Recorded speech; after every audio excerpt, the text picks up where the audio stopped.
राधे श्याम। आज हम जा रहे थे हिसार तुषार को दिखाने के लिए। 1.25 महीना हो चुका था ऑपरेशन को और एक्सीडेंट को हो चुका है लगभग 2 महीने। सेकंड विजिट थी और निखिल आ चुका था मॉर्निंग में। मैंने इसको बोला था कि हम 8:30 तक निकलते हैं, 1 बजे डॉक्टर से मिलना है, तो राइट 8 बजे के आसपास आ गया था। तुषार को आगे बैठाया क्योंकि जो थेरेपी वाले हैं उन्होंने बोला था कि आगे बैठा के लेके जाना ताकि पैर इसका मुड़े थोड़ा, 60 65 55 जो भी मुड़ पाए बैठने पे। तो तुषार आगे आराम से बैठ गया था। निखिल उसको वॉकर को बंद करना चाह रहा था, वो मेरे से भी बंद नहीं होता।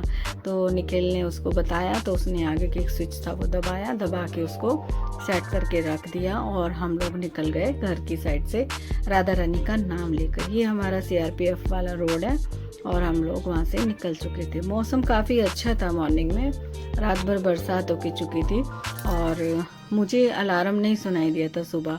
ये तो बादल गरजे तो मेरी आँख खुल गई एकदम, वरना मैं तो सोई रहती और ये लोग ही मुझे उठाते कि भाई हिसार जाना है या नहीं जाना है, बट मेरी आँख खुल गई थी। वो कहते हैं ना, अगर अलार्म ने साथ नहीं दिया तो भगवान ने साथ दिया उठाने में। और हम लोग निकल पड़े थे बात करते हुए। बच्चे अपना वाईफाई से कुछ कनेक्ट कर रहे थे सॉन्ग वगैरह चलाने के लिए।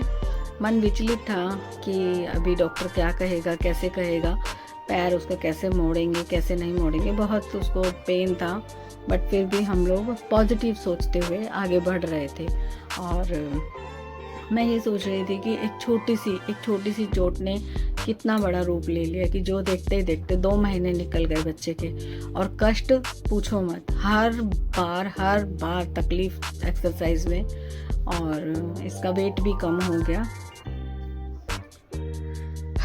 कहते हैं ना, दर्द कुछ नहीं छोड़ता। और हम लोग निकल गए थे पीरागढ़ी की साइड से, ये नांगलोई वाले रास्ते से। बरसात का मौसम था, पूरे रास्ते बरसात थी, बूंदाबांदी थी। ऐसे भी नहीं कह सकते हम कि बहुत तेज़ से बरसात थी, बूंदाबांदी थी। और रास्ते में काफ़ी जगह काम भी चल रहा था और मस्त मौसम था। तो मैं बच्चों को बोल रही थी, तुम लोगों ने ब्रेकफास्ट भी नहीं किया, घर में बनाने भी नहीं दिया जल्दबाजी में, तो तुम रास्ते में कुछ खा लेना।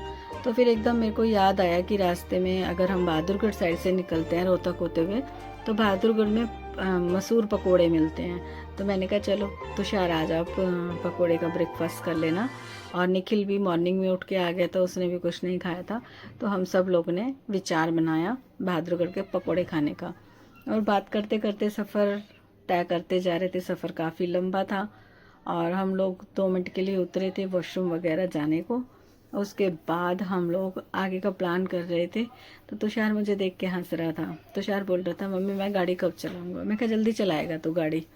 और हम लोग बैठ के मैंने कहा फिर वृंदावन जाएंगे। हमारी गाड़ी फिर से स्टार्ट हो गई और हम लोग आगे के लिए निकल पड़े।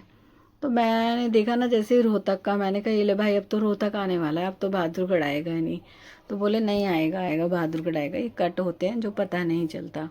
रास्ते में तुषार ने मुझे अपना कॉलेज भी दिखाया जहाँ उसने फार्मेसी की है। तो बोल रहा था कि मैं यहाँ आता था। तो मैं उसको बोल रही थी तो बहुत दूर आता था भाई स्कूटी से, तेरी हिम्मत है, मैं तो सो जाती इतनी देर में तो। और हम लोग ऐसे ही सफ़र तय करते रहे। बच्चे आगे बैठे थे, मैं पीछे बैठी थी, और मैं बच्चों के साथ बच्चा बन जाती हूँ। बाकी मैं चुपचाप बैठी थी क्योंकि मेरे पास बात करने के लिए कोई था ही नहीं। तुषार भी उलझनों में था कि आगे अब क्या करेगा डॉक्टर, क्या नहीं करेगा। और हम रास्ता तय करते जा रहे थे। कितनी स्पीड से फ्लाईओवर कवर कर रहे हैं हम लोग। मौसम अच्छा था काफ़ी, ट्रैफिक बिल्कुल नहीं था। संडे की वजह से बिल्कुल रोड खाली थे और हम पहुंच गए अपने जहां हमें पहुंचना चाहिए था, बहादुरगढ़ पकोड़े वाले के। इसकी चटनी बहुत अच्छी लगती है। फर्स्ट टाइम मुझे जिया जी ने खिलाए थे, वीरेंद्र जिया जी ने। वो बहादुरगढ़ आते हैं कंपनी में, तो यहाँ से वो लेकर गए थे। कौन, क्या नाम है, सैनी पकोड़े वाला। काफ़ी अच्छा है। जैसे जैन सिकंजी वाला है ना, देखा देखी बहुत सारी शॉप बन गई है, ऐसे ही पकोड़े वाले भी बहुत सारे हो गए हैं। तुषार का बहुत मन उछल रहा था गाड़ी चलाने के लिए। मैंने कहा अरे भाई तू टक्कर मार देगा, सारे पकोड़े वकोड़े उड़ जाएंगे उसके, तो तू छेड़खानी ना कर। लेकिन उसको चुल मची हुई थी गाड़ी को पंगे लेने के लिए। और कहता है भाई निखिल मुझे चाबी दे दे बस। लेकिन निखिल ने उसकी सुनी नहीं, ना मैंने सुनी, तू बोलता रहे जो बोलना है। और हम अपनी पसंद से पकोड़े बनवा रहे थे कि मेरे विदाउट ऑनियन, बच्चों के पनीर के, जो भी उनके पास थे। फिर हमने सब मिक्स करा लिए थे और अपने अपने पकोड़े लेके हम गाड़ी में आ गए थे। मौसम वहाँ भी मस्त था, कहते हैं ना जैसा मौसम वैसे पकोड़े। और चाय की सोच रहे थे बट चाय हमने ली नहीं थी। पकोड़े अच्छे हैं, आप जब भी कभी जाओ तो पकड़े ज़रूर खाना। ये देखो सनरूफ से मज़े ले रहा है। मैं इसको कह रही थी कि आज तेरी तबीयत ख़राब है, वरना मैं सनरूफ में बहुत सारी रील्स बनाती, बट कोई नहीं, कभी फिर सही। और निखिल से बोलेंगे अपनी गाड़ी लेकर आना, हम वीडियो शूट करेंगे सबके सब। पकोड़े बन चुके थे हमारे करारे करारे, और हम इंतज़ार कर रहे थे। तुषार भी इंतज़ार कर रहा था कि हम खाएं और हम आगे चलें। और फाइनली हमारा इंतज़ार पूरा हुआ, पकोड़े आ गए। एक दिन पहले मेरा ना टिक्की खाने का बहुत मन हो रहा था, बट टिक्की नहीं तो चलो पकोड़े ही सही। और हाँ जी, ब्रेकफास्ट हो गया, अब चले आगे। मौसम सुहावना है, पकोड़े तो खा चुके हैं, अब आगे का रास्ता भी तय करना चाहिए। और तुषार ने कहा जब देखेंगे, अभी आप एक बार तो सनरूफ से ट्राई लेकर देखो। मैंने छोटी सी वीडियो शूट की सनरूफ से, बट फर्स्ट टाइम था तो अनकंफर्टेबल फील कर रही थी कि लोग कैसे निकल के बाहर वीडियोस बना लेते हैं चलती गाड़ी में। मैंने खड़ी हुई गाड़ी में ट्राई लिया था। कभी ना कभी ज़रूर चलती हुई गाड़ी में वीडियो बनाऊंगी मैं भी, जब तुषार ठीक हो जाएगा। पर ऑन रोड नहीं बनाएंगे, हम बनाएंगे सर्विस लाइन की साइड से, ठीक है ना, सेफ साइड भी ज़रूरी रखना होता है। और हम लोग बैठ गए अपनी गाड़ी में, और गाड़ी निखिल ने अपना स्टीयरिंग संभाल लिया था। एक दो जगह पर सीएनजी पंप से पूछा तो सीएनजी नहीं थी स्ट्राइक की वजह से, बट एक जगह मिल गई, प्रेशर थोड़ा कम था, बट हमने सीएनजी भरवानी स्टार्ट कर दी थी। और तुषार को मैं कह रही थी कि अपनी रिलैक्स, ये जो अपनी मसल्स हैं उसको रिलैक्स कर, आगे बैठा हुआ है कहीं कोई प्रॉब्लम ना हो। बोला नहीं मैं ठीक हूँ। और ये लोग सीएनजी भरवा रहे थे और हम इंतज़ार कर रहे थे। तो मैं तुषार को थोड़ा गाइडेंस दे रही थी कि डॉक्टर ऐसा ना हो कहीं एकदम कुछ बोले, इससे अच्छा तो अपने पैर को ना यहीं उठ बैठ करता रहे। तो बोल रहा कोई नहीं, सब जो होगा अच्छा होगा, इतना दर्द बर्दाश्त कर रहा हूँ, थोड़ा और सही, आप हो तो सही मेरे साथ। इस तरह से हम दोनों बातें कर रहे थे। इसका मन बहुत हो रहा था गाड़ी चलाने का, बहुत बार इसने स्टीयरिंग पकड़ा, कभी क्लच ब्रेक, कभी कुछ, मतलब छेड़ा खाने में ये लगा हुआ था गाड़ी में। इसको चुल मची हुई थी गाड़ी से कि मैं चला लूँ मैं चला लूँ। मैं कहा कोई नहीं, जल्दी ठीक होगा, जल्दी गाड़ी चलाएगा तो। और हम लोग बात कर रहे थे, और निखिल और सब लोग बाहर खड़े हुए सीएनजी का वेट कर रहे थे कि कब भरेगी। प्रेशर कम था, हमने शायद जाते आते में 2 बार फुल कराया था और आराम से सफ़र तय हो गया था। मैं इसके पास खड़ी होकर इसका दिमाग खा रही थी, और फिर सीएनजी हो गई हमारी फुल और हम बैठ गए अपने अपने सीट पर। चलो जी बैठो अंदर।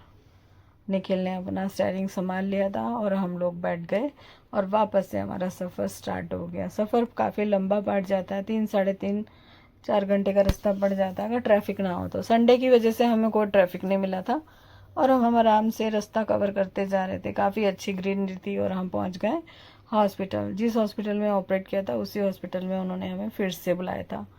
हम राइट पहुंच गए थे 12 सवा 12 के करीब, बट डॉक्टर आए थे 1:30 बजे, हमें वेट करना पड़ा। हमारा लोंडा हो रहा है तैयार अपने कॉलर वॉलर सेट करके, और ये लोग एंट्री करा रहे थे कि गाड़ी कहाँ से आई है, किससे मिलना है, कौन सा डॉक्टर है, ये सब फॉर्मेलिटीज़ जो हॉस्पिटल में होती हैं। मैंने इसकी फ़ाइल वगैरह सब ले ली थी, और स्टाफ आके तुषार को इमरजेंसी में ले गया था। बट हमने बोल दिया था कि हमें इमरजेंसी में नहीं जाना, हमें आप वेटिंग साइड छोड़ दीजिए, क्योंकि डॉक्टर का हमारा अलग से अपॉइंटमेंट है। उन्होंने कहा ठीक है। तो हम वेटिंग साइड पर आ गए थे, और उसके में कागज़ और सारी स्लिप वगैरह जो भी अभी लेटेस्ट टेस्ट थे, एक्सरे था, वो सब मैं संभाल रही थी कि डॉक्टर मांगेंगे तो मैं उनको तुरंत दे दूँगी। कई बार होता है ना, मेरा सर में दर्द था तो चाय आ गई थी, मैंने कहा चाय पी लेती हूँ चलो थोड़ा सा, बट चाय इतनी टेस्टी नहीं थी यहाँ के कैंटीन की। 2 4 घूट ली, मैंने वापस चाय रख दी, और इसके सारे कागज़ मैंने एक ही फाइल में कर दिए थे ताकि दिक्कत ना हो। और हम लोग इंतज़ार करते रहे 1 घंटा शायद हमने इंतज़ार किया होगा। 12:30 नहीं, हम कितने बजे पहुंच गए थे, हम पहुंच गए थे 12 बजे, और डॉक्टर आए हैं 1:30 बजे, 1:30 बजे के करीब आए हैं। फिर उन्होंने फ़ोन कर दिया होगा काउंटर पर कि आप तुषार के नाम से एक स्लिप बना दीजिए, और डॉक्टर साहब थोड़ी देर में आ जाएंगे। तो हम लोग इंतज़ार करते रहे, इधर टाइम पास करते रहे। तुषार थोड़ा वॉक भी करता रहा ताकि पैर को थोड़ा सा रिलैक्स लगे। दिल्ली से हिसार तक पहुंचते पहुंचते थोड़ा पैर अकड़ गया था उसका, और हमारे डॉक्टर आ गए थे, उन्होंने तुषार को चेक किया। पहले उन्होंने कहा था सीढ़ियाँ 20 दिन बाद चढ़नी है, और उन्होंने वहाँ जाके बोला नहीं, सीढ़ियाँ चढ़ के आप ट्राई करो, मैं यहीं खड़ा हूँ। तो वो वहीं खड़े थे और तुषार ने सीढ़ियाँ चढ़ी उतरी, बट उसको बहुत डिफ़िकल्ट हो रहा था। सारा पैर ना उसका अकड़ रहा था, चलते हुए वो टेढ़ा हो रहा था। बट कोशिश करने से ही सब कुछ हासिल होता है। और हम लोग वापस से चलने की तैयारी कर पड़े थे और हम चल पड़े हैं दिल्ली की साइड। तुषार उस टाइम बहुत ज़्यादा थका हुआ था, टाइट था, क्योंकि डॉक्टर ने जो उसके साथ किया, मतलब उसको पैर वैर मुड़वाया तो उसको काफ़ी पेन था, सुस्त था। सब लोग अपनी अपनी सुस्ती उतार रहे थे। निखिल बराबर गाड़ी चला रहा था और मैं भी बराबर से जगी हुई थी। इन सब लोगों ने अपने अपने नींद तो शायद पूरी कर ली होगी या नहीं की होगी, बट तुषार बहुत ज़्यादा थका हुआ महसूस कर रहा था। होता है ना दर्द में इंसान, एक तो घर पे भी दर्द और फिर वहाँ जाके भी डॉक्टर ने भी दर्द दिया। क्या करें, पता नहीं दर्द से कब छुटकारा मिलेगा बच्चे को। मैं इसी उधेड़ बुन में लगी हुई थी और हम लोग पहुँच गए थे टोल पर। टोल कटा रहे थे और लाइन लगी हुई थी काफ़ी। और टोल पे एक तो टोल टैक्स दो और दूसरा टैक्स हमारे जो, पता ही है आपको, जो बधाई लेने वाले होते हैं उनका टैक्स दो। टोल टोल पर वैसे इनका होना सही नहीं है, मना करना चाहिए कि भाई टोल पे मत खड़े हो, लेकिन आजकल हर टोल पर वो अपना टोल भी काटने लगे हैं। और हम लोग वहाँ से निकल पड़े थे आगे के लिए। शाम हो गई थी हमें आते आते, 6:30-7 बजे हम दिल्ली पहुँचे थे और सुबह हम निकले थे 8:30 बजे। और हम सिर्फ हिसार 1 घंटा रुके होंगे शायद, जहाँ तक है। डॉक्टर को दिखाया और वापस। और हम पूरे रास्ते ये करते आए कि यहाँ खाना खाएंगे, यहाँ खाना खाएंगे, यहाँ खाना खाएंगे। लेकिन बच्चों को ये नहीं समझ आ रहा था कि हमें खाना खाना कहाँ पर है। भाई पूछो मत इनका। इन्होंने दिल्ली से हिसार और हिसार से दिल्ली वापस ले आए और हम पहुंच गए दिल्ली के रास्ते में, जो उत्तम नगर की साइड से नाला निकलता है। बट इन बच्चों ने रास्ते में खाना नहीं खाया, पूरे रास्ते बस ऐसे ही निकलते हुए आ गए। हल्का फुल्का ठंडा फ्रूट ये सब तो खाया, बट खाना नहीं खाया। और लास्ट में मैंने कहा भाई अभी तो खा के ही जाना पड़ेगा, ऐसे नहीं, पूरा दिन हो गया। तो फिर निखिल ने कहा चलो ठीक है देखते हैं। तो हार थक के हुआ क्या, आके तो दिल्ली में ही खाया। और खाया भी तो क्या खाया, डोसा। चलो जी, यहाँ का सफ़र यहीं समाप्त होता है। अभी तुषार को 15 दिन बाद बुलाया, देखो क्या कहते हैं क्या नहीं कहते हैं। सर दर्द, वो कहते हैं ना, जब तक बच्चा ठीक ना हो जाए तो सर में दर्द ऐसे ही रहेगा, बीपी हाई रहेगा और कुछ नहीं हासिल होने वाला। अपनी हेल्थ का भी ध्यान रखना है, बच्चों का भी ध्यान रखना है साथ में। क्या बोलूँ अब, बहुत लंबी वीडियो हो चुकी है, मेरे पास बोलने के लिए कोई शब्द नहीं है।